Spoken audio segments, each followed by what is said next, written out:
So now we are moving to the last part of this course, the last topic. In the beginning, I said that today we are going to talk about the acceptance of ourselves and acceptance of the others. So we already talked about accepting of ourselves, and now we are going to talk about acceptance of the others. And accepting other is a concrete fruit of accepting ourselves. As Jesus said, love yourself, your neighbor as you love yourself. So, and really is, guys. So this time that I'm living here in mission in Taiwan is a very new time of my missionary life because it's the foundation of the community in Asia, in Chinese culture as well. And I remember that I came here very full of energy and desire to do this, that, and things and movement. But the inculturation, because of the inculturation process and all the things that we are experiencing here, I started to see myself very in a very severe way.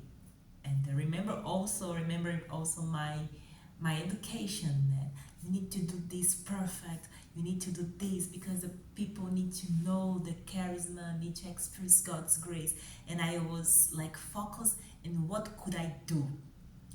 And then I realized that as much I acted in a very rigid and disciplined way with myself, I also do the same with my brothers and sisters. And then in prayer, God was starting to show me that I don't need to be perfect in a way that I realize which kind of perfect missionary should I be, should I become, should I express here. I just need to let Him use me. So at that time, and still this is a process, is still I'm still in this process right now. And but I realize as much I lead myself with acceptance, with the things that I did was not perfect and wrong, something that I said and I could express me very well.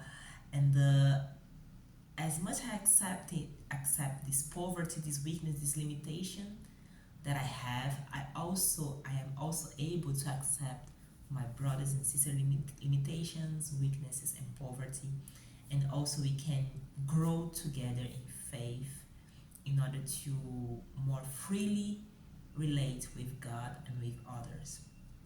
So as I said, is that I think that this is the easiest part because the steps that we talked before were more need more time, takes time to realize. But also this time is not our time, it's God's timing. So once we surrender to God, He can transform everything in a glimpse of eyes. So this is what I bring to you guys for this course, and I'd like to finish this moment read another passage that when I was preparing this course, this talking, the Lord remember me, and I'd like to share with you, and we can after that do our prayer. The people that are leading you pray with you, asking this grace of be transformed, because we are children of God, and what He wants is that we became free, because it's for freedom that He already has freed us.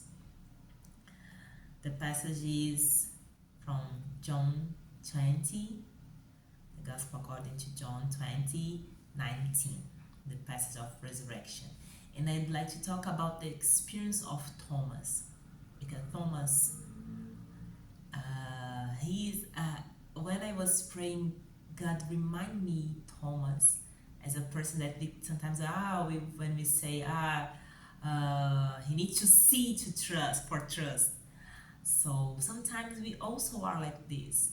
And this is why sometimes it's difficult to embrace the interior freedom, because we need to take steps without seeing anything. Embrace what already passed. Integrate these in our presence, in our present, in order to move forward to a new future. So then, the same day at evening, being the first day of the week, when the doors were shut where the disciples were assembled for fear of the Jews, came Jesus and stood in the midst and said unto them, Peace be with you. And when he had so said, he showed unto them his hands and his side. Then were the disciples glad when they saw the Lord. But Thomas, one of the 12, called Didymus, was not with them when Jesus came. The other disciples therefore said unto him, We have seen the Lord. But he said, Until I shall see in his hands the print of nails, and put my finger into the print of nails, and thrust my hand into his side, I will not believe.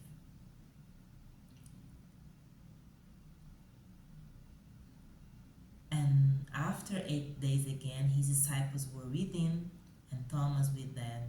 Then came Jesus, the doors being shut, and stood in the midst, and said, Peace be with you.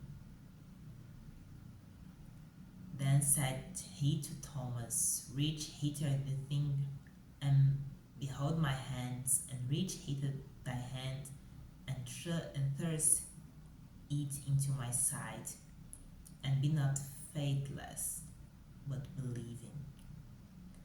And Thomas answered and said unto him, My Lord and my God.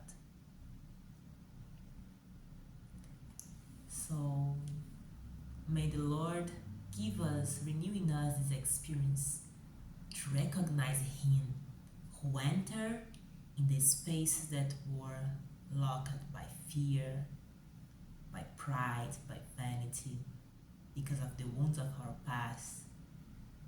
And entering in this place, He will proclaim His peace, and then make us touch and then experience His grace, His power, and His love, who freed us from all fear.